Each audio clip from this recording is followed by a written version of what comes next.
Ya saudara terkasih dalam Tuhan Yesus Kristus, di hari ini kita mau menerima berkat Tuhan lagi melalui kita beribadah, dan kita akan mendengarkan firman Tuhan hari ini yang kita akan bacakan dari kitab Ulangan pasal yang ke-28, ayatnya yang pertama hingga ayatnya yang ke-14. Itu bagian yang pertama. Nanti kita sambung untuk mendapat perbandingannya lagi dari Injil Matius pasal 15. Tapi terlebih dahulu kita baca dulu kitab Ulangan pasal 28 ini. Berkat. Jika engkau baik-baik mendengarkan suara Tuhan Allahmu dan melakukan dengan setia segala perintahnya yang kusampaikan kepadamu pada hari ini, maka Tuhan Allahmu akan mengangkat engkau di atas segala bangsa di bumi. Segala berkat ini akan datang kepadamu dan menjadi bagianmu jika engkau mendengarkan suara Tuhan Allahmu. Diberkatilah engkau di kota dan diberkatilah engkau di ladang. Diberkatilah buah kandunganmu, hasil bumimu dan hasil ternakmu, yakni anak lembu sapimu dan kandungan kambing dombamu. Diberkatilah bakulmu dan tempat adonanmu. Diberkatilah engkau pada waktu masuk dan diberkatilah engkau pada waktu keluar. Tuhan akan membiarkan musuhmu yang maju berperang melawan engkau terpukul kalah olehmu. Bersatu jalan mereka akan menyerang engkau, tetapi bertujuh jalan mereka akan lari dari depanmu. Tuhan akan memerintahkan berkat ke atasmu di dalam lumbungmu dan di dalam segala usahamu. Ia akan memberkati engkau di negeri yang diberikan kepadamu oleh Tuhan Allahmu.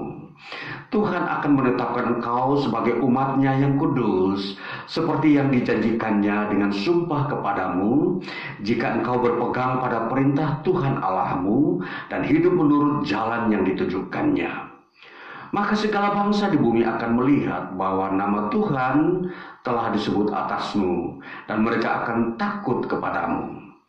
Juga Tuhan akan melimpahi engkau dengan kebaikan dalam buah kandunganmu, dalam hasil ternakmu, dan dalam hasil bumimu. Di tanah yang dijanjikan Tuhan dengan sumpah kepada nenek moyangmu untuk memberikannya kepadamu. Tuhan akan membuka bagimu perbendaharaannya yang melimpah, yakni langit, untuk memberi hujan bagi tanahmu pada masanya dan memberkati segala pekerjaanmu, sehingga engkau memberi pinjaman kepada banyak bangsa, tetapi engkau sendiri tidak meminta pinjaman. Tuhan akan mengangkat engkau menjadi kepala dan bukan menjadi ekor. Engkau akan tetap naik dan bukan turun. Apabila engkau mendengarkan perintah Tuhan Allahmu yang kusampaikan pada hari ini, kau lakukan dengan setia. Dan apabila engkau tidak menyimpang ke kanan atau ke kiri dari segala perintah yang kuberikan kepadamu pada hari ini, dengan mengikuti Allah lain dan beribadah kepadanya. Ya, kita sambung dengan membaca dari Perjanjian Baru dari Injil Matius pasal 15 pada ayat yang ke-32 hingga ayat 39. Bunyinya demikian. Yesus memberi makan 4.000 orang. Lalu Yesus memanggil murid-muridnya dan berkata, hatiku tergerak oleh belas kasihan kepada orang banyak itu. Sudah 3 hari mereka mengikuti aku dan mereka tidak mempunyai makanan. Aku tidak mau menyuruh mereka pulang dengan lapar, nanti mereka pingsan di jalan. Kata murid-muridnya kepadanya, bagaimana di tempat sunyi ini kita mendapat roti untuk mengenyangkan orang banyak yang begitu besar jumlahnya? Kata Yesus kepada mereka, berapa roti ada padamu? 7, jawab mereka, dan ada lagi beberapa ikan kecil. Lalu Yesus menyuruh orang banyak itu duduk di tanah. Sesudah itu ia mengambil ke-7 roti dan ikan-ikan itu, mengucap syukur, memecah-mecahkannya, dan memberikannya kepada murid-muridnya. Lalu murid-muridnya memberikannya pula kepada orang banyak. Dan mereka semuanya makan sampai kenyang. Kemudian orang mengumpulkan potongan-potongan roti yang sisa, 7 bakul penuh. Yang ikut makan ialah 4.000 laki-laki, tidak termasuk perempuan dan anak-anak. Lalu Yesus menyuruh orang banyak itu pulang. Ia naik perahu dan bertolak ke daerah Magadan. Ya, demikian bagian firman Tuhan yang kita baca di hari ini. Ya, saudaraku yang terkasih dalam Tuhan Yesus Kristus, melalui firman Tuhan ini kita diajak masuk untuk mengerti sesuatu pokok pikiran yang ada dalam firman Tuhan ini yang dibawa sorotan berkat dan Injil. Dari dua bagian pokok ini kita sudah menemukan bagaimana berkat yang Tuhan ucapkan kepada umat Israel pada waktu mereka ada di padang gurun. Nah, di dalam kitab Ulangan pasal 28 ini adalah sebuah ucapan berkat Tuhan kepada orang Israel. Ya, saudara. Jadi berkat Tuhan yang kita sudah baca di dalam kitab Ulangan pasal 28 ini, kita akan mengerti bahwa itu berkat itu bersifat jemaah atau jemaat yang berkumpul di hadirat Tuhan. Apa yang Tuhan ucapkan dalam bentuk berkat ini melalui hambanya Musa, itu memiliki kandungan ialah suatu perjanjian. Jadi berkat ini adalah suatu hasil yang Tuhan perlihatkan jika, ya, perhatikan, jika umat Israel mematuhi perjanjian. Nah, ini yang perlu kita perhatikan. Jadi ada sebuah konsekuensi atau hubungan sebab akibat. Jadi berkat Tuhan itu akan dimiliki atau diterima dalam kehidupan seluruh orang Israel, umat Tuhan ini, jika mereka menaati perintah Tuhan. Nah, jadi sifat daripada perjanjian Allah itu seperti itu. Allah menampilkan berkatnya, namun diiringi dengan sebuah janji atau perjanjian hubungan antara Allah dengan umat Israel. Nah, jadi perjanjian utama yang ada di dalam perjanjian yang Allah berikan kepada umat Israel adalah jika kamu tidak menyembah Allah lain. Nah, ini perjanjian. Jadi seluruh perjanjian atau inti dari seluruh perjanjian yang Allah berikan kepada umat Israel, intinya adalah jangan kamu menyembah Allah lain. Itu intinya. Jadi tidak boleh ada penyembahan berhala dalam kehidupan umat Israel. Itu yang menjadi penekanan utama. Nah, jadi perjanjian itu bersifat seperti itu. Jadi kalau umat Israel melanggar perjanjian ini, maka mereka tidak akan menerima berkat ini. Nah, ini sebuah konsekuensi. Nah, saudara-saudara, kita harus mengerti antara berkat yang Tuhan ucapkan dalam firman-Nya itu harus dimengerti bahwa itu harus didahului melalui sebuah sikap umat Tuhan menghormati Tuhan. Ialah jangan mereka menyembah Allah lain, harus menyembah Tuhan saja satu-satunya.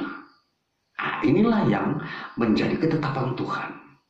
Ini juga menjadi hukum atau kebenaran yang Tuhan tampilkan dan hadirkan di tengah-tengah umat Israel. Nah, ini perjanjian. Nah, saudara-saudara, jadi apa yang terdapat di dalam berkat Tuhan yang isinya itu berupa berkat-berkat baik di dalam pribadi maupun lingkungan itu akan menjadi nyata. Contoh untuk pribadi, ya, kamu akan diberkati di ladangmu, di pekerjaanmu, usahamu akan diberkati, dan kamu akan menjadi orang yang memberi pinjaman kepada orang lain. kamu juga akan memiliki kekuatan atau penyertaan Tuhan ketika ada musuh-musuh menyerang kamu. Nah, itu di dalam pribadi. Namun kalau kita melihat dari sisi lingkungan, di mana Tuhan memberikan hujan tepat waktunya. Ya, jadi ada masa di mana harus menanam, di mana ladang akan menjadi subur dan lingkungan pun tidak akan mendatangkan keburukan atau penyakit. Nah, itu berkat-berkat. Nah, jadi kita memahami berkat itu seperti itu dalam perjanjiannya Allah. Jadi kalau semua itu baik adanya, maka itu pertanda berkat. Ya. Jadi kalau terjadi perubahan-perubahan, berarti itu bukan disebut berkat. Maka malah sebaliknya yang disebut kutuk. Nah, itulah harus kita pahami. Jadi dengan membaca firman Tuhan, mengenal firman Tuhan, kita bisa mengukur kondisi diri kita dan lingkungan kita. Apakah ini ada dalam berkat Tuhan ataukah kutuk Tuhan? Nah, di dalam pemahaman ini, maka kita sendiri selalu bisa mengoreksi diri kita berdasarkan firman-Nya. Nah, ini saudara-saudaraku yang terkasih, inilah bagian yang kita mau mengerti tentang berkat. Berdasarkan tema yang kita ingin bicarakan di hari ini, yaitu berkat dan Injil, bagaimana kita mau melihat perkembangan ini. Berkat itu akan menuju kepada sebuah zaman yang disebut kehadiran Injil. Apa yang ditampilkan dalam Injil Matius pasal 15 ayat 32 hingga 39 memperlihatkan bahwa Yesus begitu memiliki belas kasihan kepada orang banyak yang sudah 3 hari mengikuti dia, tapi mereka itu belum makan. Nah, saudara-saudara, jadi kalau kita memperhatikan kepentingan manusia yang selalu membutuhkan makanan, bayangkan kalau dalam kondisi di mana Yesus pergi memberitakan Injil di wilayah-wilayah Galilea, Yudea dan sekitarnya. Di situ banyak orang selalu mengikuti, ingin mendengarkan ajaran Kristus tentang kerajaan Allah, kerajaan surga, tentang keselamatan. Dan dalam kondisi kerinduan, kebutuhan akan pengetahuan ini, mereka rela meninggalkan rumah mereka, dan akhirnya mereka satu waktu dikatakan di situ mereka tidak makan 3 hari. Saudara-saudaraku yang terkasih, kondisi seperti ini kita melihat dikatakan mereka tidak mengalami sesuatu yang merugikan. Kenapa? Karena mereka dekat dengan Injil, berita Injil. Jadi penyataan atau penampakan daripada kuasa Injil ini kepada kondisi hidup manusia sungguh menakjubkan. Kalau kita memperhatikan secara alami, di mana kalau manusia tidak makan 3 hari atau belum makan 3 hari di dalam pekerjaan sehari-hari, apa yang terjadi? Tentunya terjadi bisa saja pingsan atau lemas. Ya, ini kondisi kesehatan manusia. Nah, pada hari yang ketiga, di mana mereka memang sudah mendengar Yesus mengajar, mengikuti Yesus kemana Yesus pergi. Pada saat hari ketiga ini puncaknya, Yesus melihat mereka belum makan. Dan Yesus tidak ingin mereka pulang di hari yang ketiga ini ke rumahnya dalam kondisi belum makan. Dan Yesus berpikir bahwa mereka kalau tidak diberi makan, pasti mereka pingsan di perjalanan ketika pulang ke rumahnya setelah selesai mengikuti acara yang Yesus kerjakan, yaitu Yesus menampilkan pengajaran-pengajaran kerajaan surga. Nah, ini saudara, apa yang Yesus lakukan? Yesus memerintahkan atau menyampaikan ini kepada murid-muridnya. Berapa roti yang ada padamu? Mereka bilang hanya 7 biji roti dan beberapa ikan kecil. Dan murid-murid berkata kepada Yesus, ini tidak akan cukup untuk memberi makan 4.000 orang laki-laki bersama ibu-ibu dan anak-anak. Tentunya pemikiran murid-murid memang benar realistis secara manusiawi, tidak akan cukup. Tetapi ketika Yesus memintanya daripada mereka dan mereka membawanya kepada Yesus, maka 7 butir roti ini dengan beberapa ikan kecil itu dibuat oleh Yesus menjadi sebuah mujizat yang bisa memberi makan 4.000 orang laki-laki dan beberapa jumlah ibu-ibu dan anak-anak. Bahkan sisa 7 bakul, saudara-saudara. Ini kalau kita memperhatikan penampakan yang Yesus perlihatkan kepada orang banyak, bahkan kepada murid-murid, bahwa dia memiliki kuasa untuk memberi makan kepada banyak orang dengan jumlah roti yang disediakan manusia atau murid-muridnya yang hanya begitu sedikit. Nah, ini saudara, betapa kita melihat Injil menghadirkan kuasa berkat.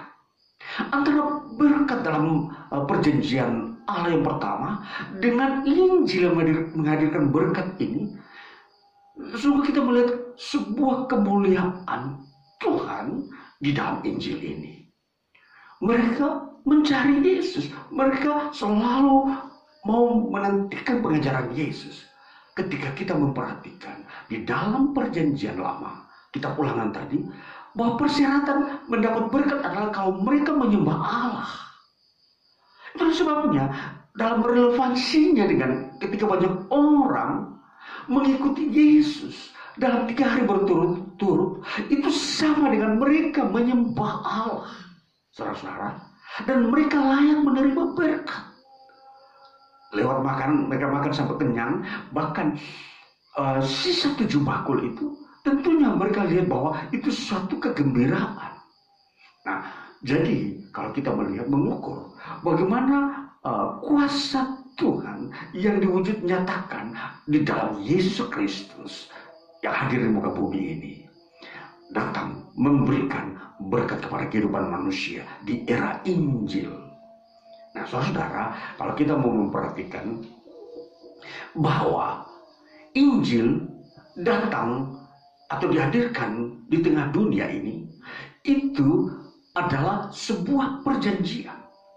Injil itu adalah jenis perjanjian baru. Jadi bentuk daripada perjanjian Injil, mari kita memperhatikan di dalam 1 Korintus pasal 11 ayat yang ke-25.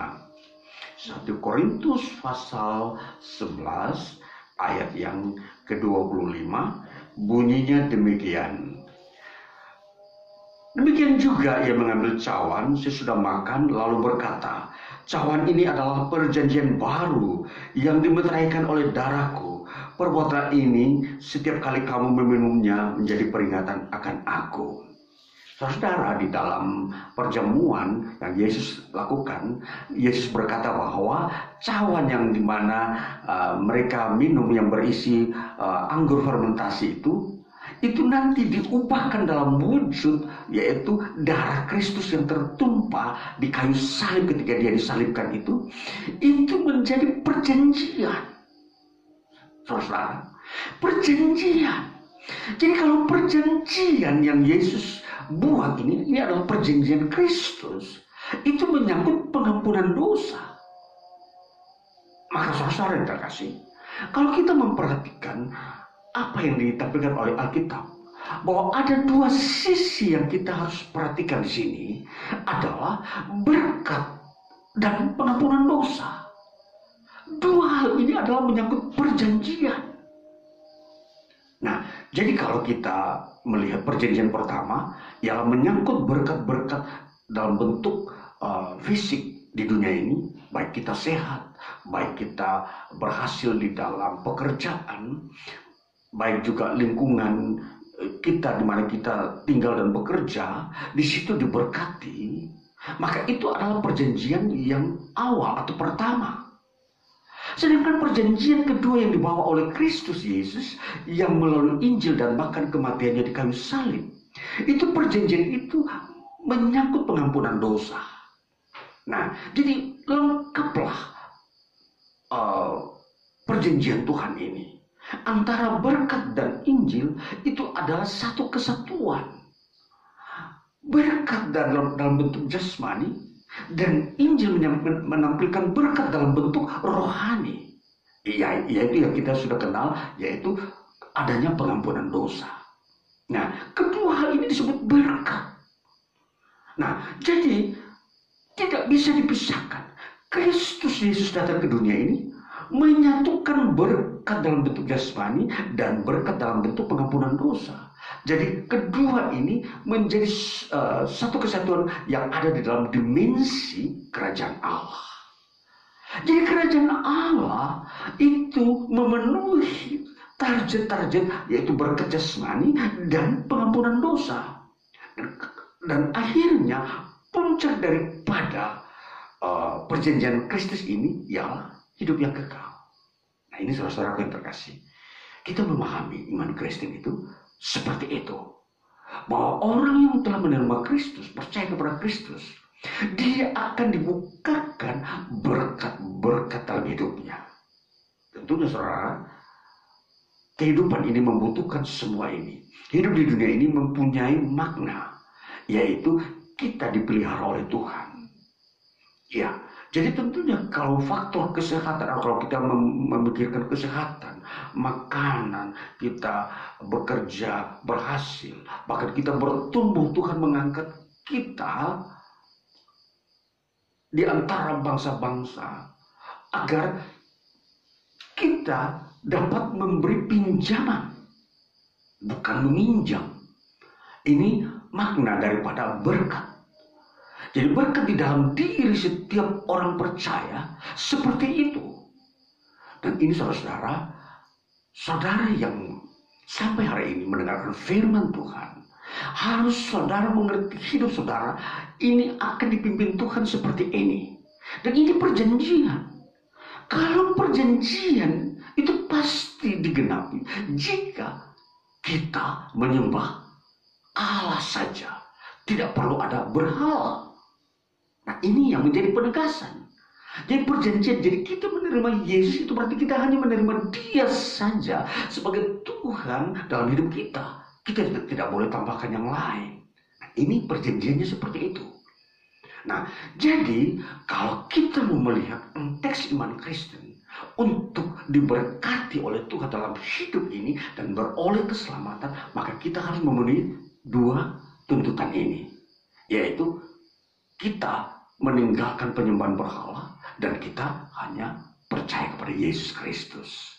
Nah, ini saudara yang kita harus melihat bagaimana perjanjian Tuhan itu wujudnya seperti apa, penegasannya seperti apa, isinya seperti apa. Nah, ini yang harus kita mengerti.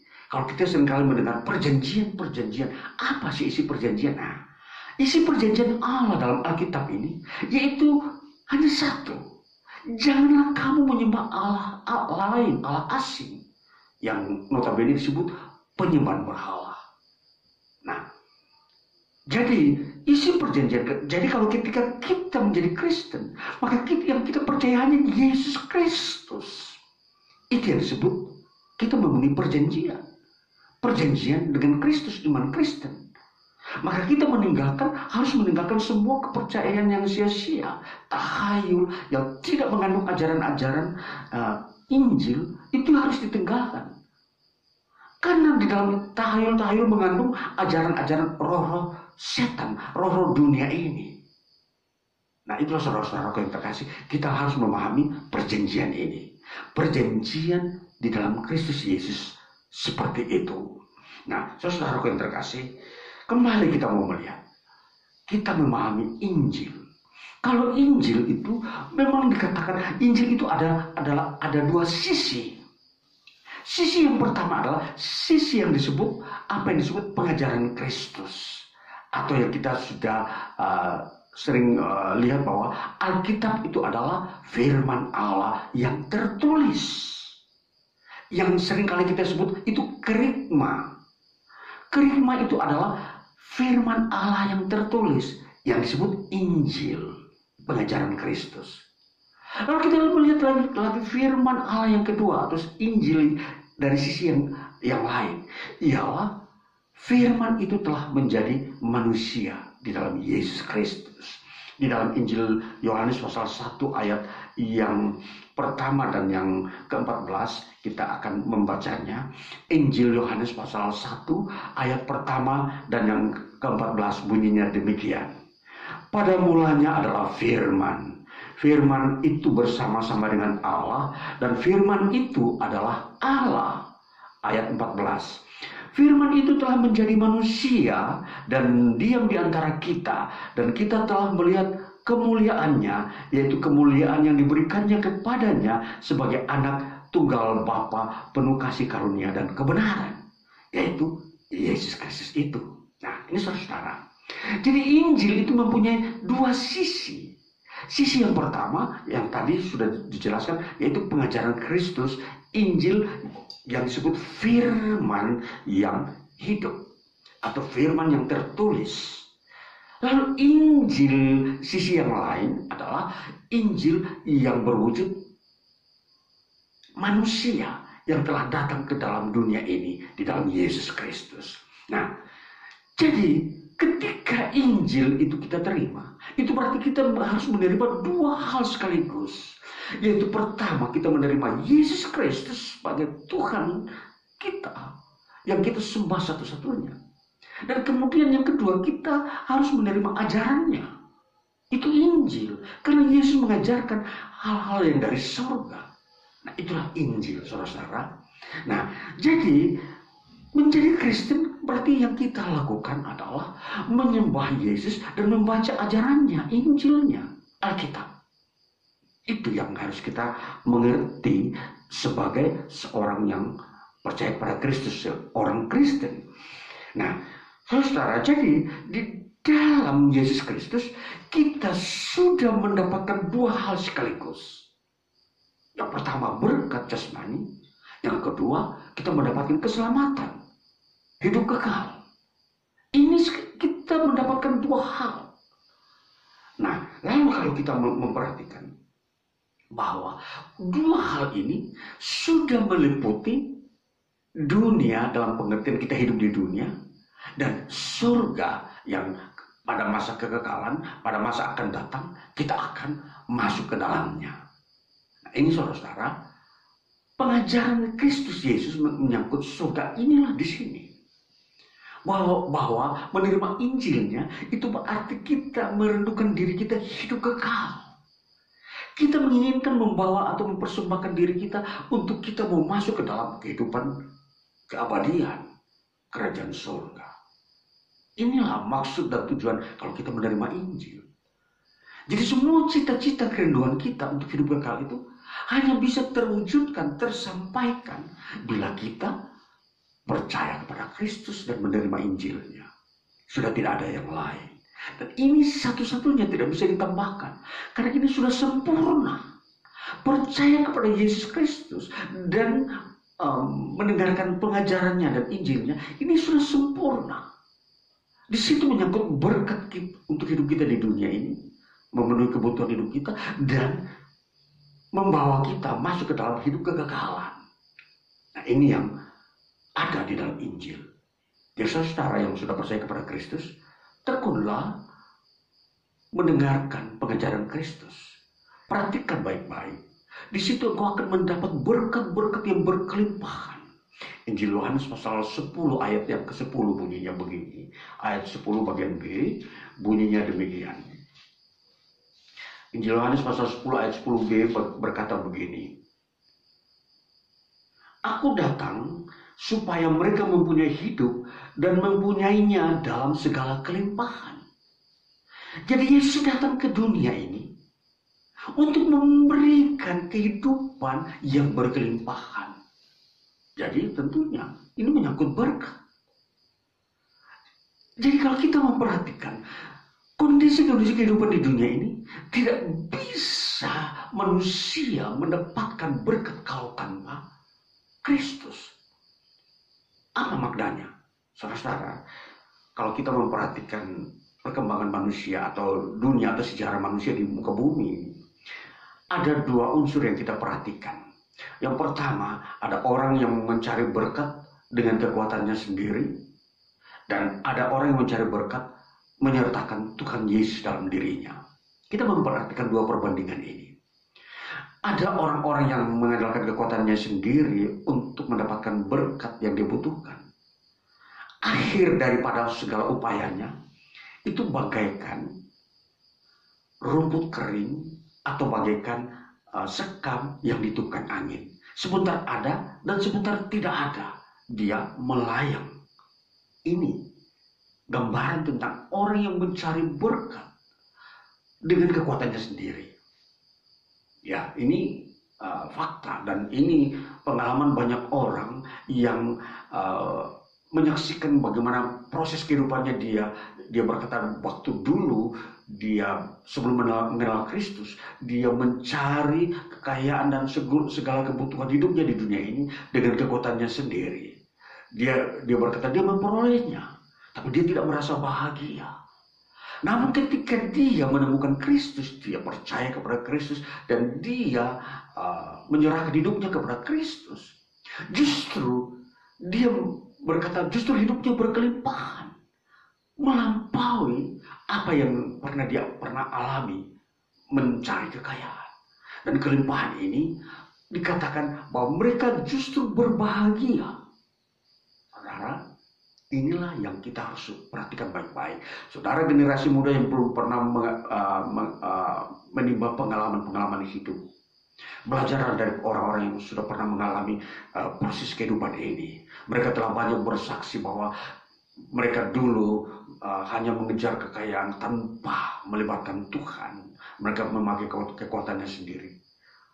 Ujung-ujung kehidupan mereka pada masa-masa pertengahan usia sampai kepada usia tua, mereka begitu merana. Akhirnya setelah mengambil keputusan percaya kepada Kristus, baru mereka menemukan kebahagiaan.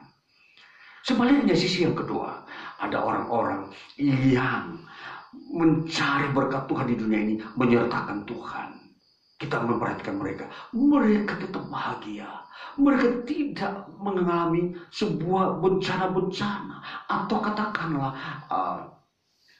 sebuah